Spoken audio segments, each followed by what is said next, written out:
যে ছেলেটি ইঞ্জিনিয়ার বা যে হয়েছে ডাক্তার, সমাজে কি তারাই শুধু ভালো ছেলে, শুধুই কি তাদের দরকার? পরীক্ষাতে যারা ভালো নম্বর পেয়েছো তাদের জন্য রইল অনেক আশীর্বাদ, কিন্তু যারা পায়নি তারাও ফেলনা নয়, সমাজটা সুন্দর করতে তারাও যাবে না বাদ। যে মেয়েটি অঙ্কে পেয়েছে শূন্য, তাই 9-এ 2 বছর ফেল করেছে।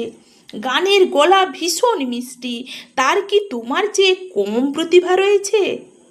যে ছেলেটির তুলির টানে আঁকা ছবি জীবন্ত হয়ে ফুটে ওঠে, নাই বা পেল সে অঙ্কে 99, কি এসে যায় তাতে?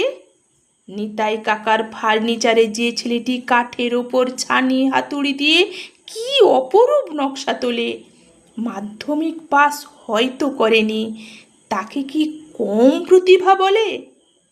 পরীক্ষাতে 100-তে 100 পাওয়া ছেলেটি সারা দিন বই নিয়ে বসে থাকে, কারুর বিপদে পাশে আসে না। যে ছেলেটি 10-এ 2-এ 30 পেয়ে করেছে পাস, অন্যের বিপদে সবার আগে ছুটে আসে, সে কি সত্যি ভালো ছেলে না?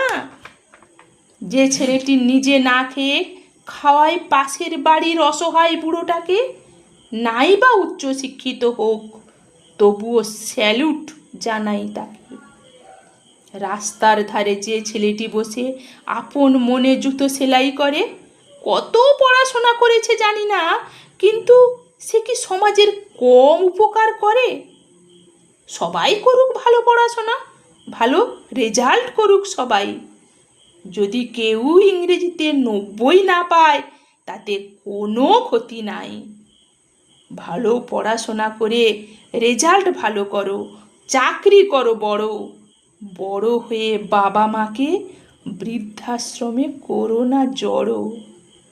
খোঁজ নিয়ে দেখো, বৃদ্ধাশ্রমে থাকে যত বাবা মা, তাদের সন্তানেরা বড় চাকরি করে, ব্যবসা করে, বিদেশে থাকে, কেউ রিক্সা টানে না।